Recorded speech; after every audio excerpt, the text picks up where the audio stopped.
We are live in Charlotte's South End tonight, not far from where 23-year-old Iryna Zarutska lost her life. She was stabbed and killed on one of the light rail trains here. And the video of that attack propelled this case into a national story. In a moment, you will hear from prosecutors and policymakers who turned this murder now into a federal case. Now, news of the tragedy actually reached the White House on Monday. Yeah, the president offering his condolences to the family and then said this. She's just sitting there. So they're evil people. We have to be able to handle that. If we don't handle that, we don't have a country. We did mention earlier, in addition to local charges, the man now accused of killing Iryna facing federal charges as well. Now, those federal charges from the U.S. Attorney says the federal charge against DeCarlos Brown will be terrorist acts or other acts of violence against a mass transit system. And that is a law or rule that came about after 9/11, and it's usually used when someone hijacks a plane or train. Making it so no one can ride the train or is too scared to ride the train is about the same threat. It's a terroristic act to make people afraid to go about their daily lives. That's what terrorism is, and that's why this statute is completely appropriate here. The U.S. Attorney for the Western District says he grew up in Charlotte and wants people to feel safe here. That's why his office is now adding federal charges alongside the state charges against DeCarlos Brown. It affects our daily life. It is random acts on a train that are the thoroughbred and how we get through our cities to work, to our places of education, to our families. It is our way of American life. Crime makes people stop taking that light rail. They give up those opportunities, and we are here to be sure that we can save our city and bring those opportunities back. We learned the FBI has been investigating the light rail attack since day one. Special Agent James Barnacle said the decision to prosecute shows the agency's commitment from the top, a new mandate from Washington and FBI Director Kash Patel. Director Patel has changed the priorities of the FBI to address violent crime, the scourge to our cities and our country by cartels, by transnational criminal organizations, and by local street gangs. We have put resources to those matters. Officials stress DeCarlos Brown is innocent until proven guilty.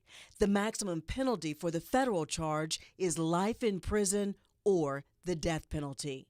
State prosecutors will still pursue the murder charge, which doesn't always happen once the feds get involved. Which I think tells you a little bit about the state system, that we can't trust that a first-degree murder charge is going to take someone off the streets for as long as we need them off the streets. We have to supplement with a federal charge. The U.S. Attorney did say Brown may undergo a psychiatric evaluation before this case can go to trial, but said regardless, DeCarlos Brown can never hurt anyone again. He cannot be allowed on our trains. So whether he is involuntarily committed or he is behind bars for a violent act, he should not be on the streets of Charlotte. DeCarlos Brown's family says that he suffers from schizophrenia. In fact, his sister told CNN she talked to him after he was arrested, and he told her that he stabbed Iryna because she was, quote, reading his mind. Now, Brown was released from prison back in 2020 after serving 5 years for armed robbery. His sister says afterward he just didn't seem like himself. She says he attacked her in 2022 and was arrested, but then she dropped the charges out of concern for his mental health.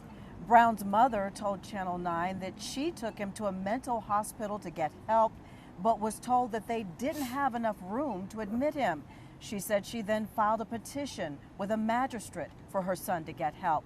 She says after that, a mental health facility did keep him, but only for 14 days. Today, I talked about the struggling mental health system with Victor Armstrong. He's worked in Charlotte's mental health field for decades. I asked him if our system is set up to handle people like DeCarlos Brown.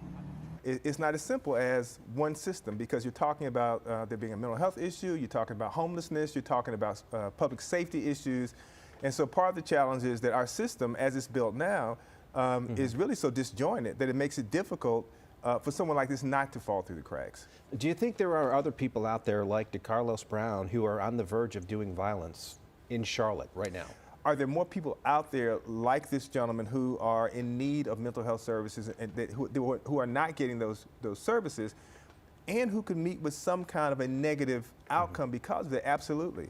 That's not to say that it will end up in a violent episode like what happened in this situation, but there are people who end up suicidal. There are people who end up in all kinds of different altercations with law enforcement. They're not all prone to violence. Sometimes it's self-harm. Sometimes it's just walking around in the streets and just living your life and having your own inner dialogue.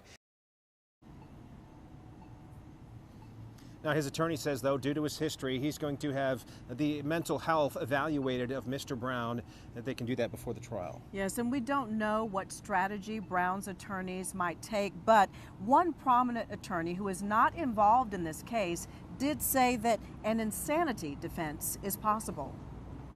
It's extraordinarily difficult. I know of only probably less than a handful of cases in the last 40 years. Where juries have actually found that in North Carolina, particularly where someone's been killed or murdered. The jurors have to care about it. They have to be willing to make that step. And then the standard is almost impossibly high. And now the potential defense in this case is just one thing being scrutinized, but another is the system and decisions that left Brown out on the streets in the first place. So now we want to be joined again by our reporter, Hunter Sines. Yeah, one of the first things, Hunter, we learned about the suspect that you helped us to learn is that he was charged with a misdemeanor back in January, that a magistrate actually allowed him out of jail with no bond. So explain how this process works and how that happens. Yeah, Scott and Erica, a magistrate is the first judicial officer that a suspect will see when they are brought down to the Mecklenburg County Detention Center by police. They set that initial bond, and new tonight, the judge that is actually the person who manages our magistrates here in Mecklenburg County says he will personally review the policies and make sure that all procedures were followed when the bond was set in January for DeCarlos Brown. As Channel 9 has been reporting, DeCarlos Brown was arrested in January for allegedly misusing our 911 system. Police say he called them while at Novant Hospital, saying that someone gave him man-made material that controlled when he ate, walked, and talked. He was arrested and brought to the magistrate's office at the Mecklenburg County Jail.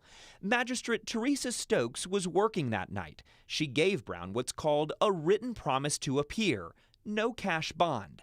After covering the courts for years, that is not unusual for that type of misdemeanor charge. A suspect would typically not be held in jail for that type of misdemeanor. A reminder, bond is set not as a punishment, but to ensure a suspect goes to court. In previous cases, Brown failed to appear in court, though it's unclear if Stokes had that information when she determined his bond in January. Magistrates typically have little information about the person arrested in front of them. They rely heavily on what the arresting officer tells them. They should have access to the suspect's criminal record, but it's not likely they would have access to mental health history unless the arresting officer tells them that.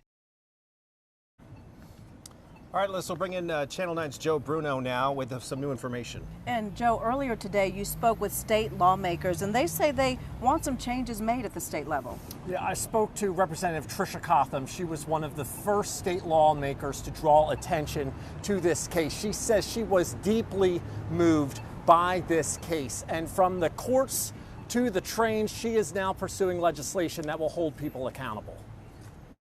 I don't want to hear about all this monsters, all his past problems. It should not have come to this. This was preventable. Representative Tricia Cotham is still recovering from serious mouth surgery, but she says she cannot stay silent about the stabbing death of Iryna Zarutska. This young woman was working a job. She was contributing more to society and added more value to society than this monster. She was working a late night shift, got on the light rail to go home, to sleep, and then to go back to work, minding her own business, and then all of a sudden is brutally, horrifically gutted to death. That is unbelievable. It is disturbing and it is disgusting. She is now leading the charge in Raleigh to enact new laws aimed at addressing this tragedy. That includes cracking down on cashless bail, She says given his history, there is no acceptable reason DeCarlos Brown should have been able to walk out of jail on just a promise to appear. She is planning magistrate reform, not just training, but making sure they have more information about the suspects in front of them and that they are held accountable.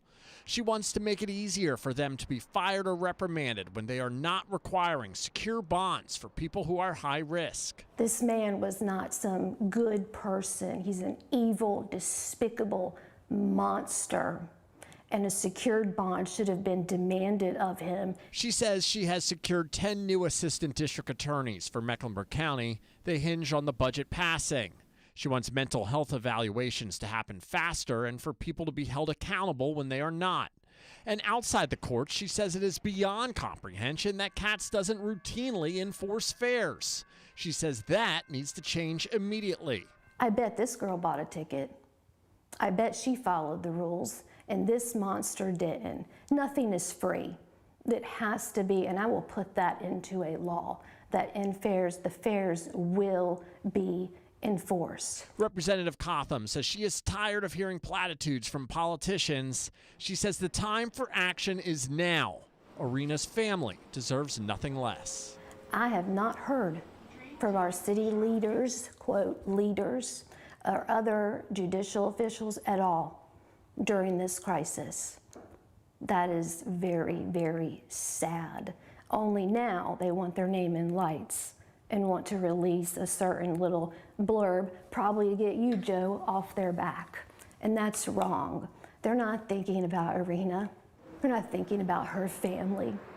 Instead, the focus has been on this monster who I refuse to name and refuse to give him his name in lights, but everybody knows who he is.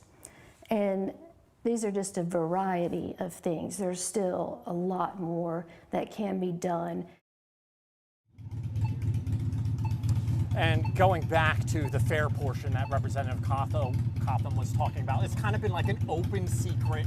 If you've ever been on the light rail, you know that odds are your ticket is not going to be checked. I did a whole year-long investigation about this topic. Nobody ever checked my ticket every time I got on that light rail. Well, Kat says that is going to change, and Representative Tricia Cotham, as we just told you, might pursue some legislation that will ensure those changes take effect. Yeah, unfortunately, this tragedy has exposed a number of loopholes that are now going to be closed in many parts of the system. Well, if Brown had to buy a ticket, he might have chose to walk somewhere instead. This whole thing could have been avoided, possibly. All right, Joe, thank you. The murder of Iryna Zarutska put the spotlight on safety, but concerns go back years. Coming up, the crimes and the security service issues we've uncovered. But first, I can't put a police officer or a security officer on every street in Charlotte. It's just not feasible. So what is feasible? Only reporter Hunter Sines takes that question to Kat's leaders as 9 investigates the light rail stabbing.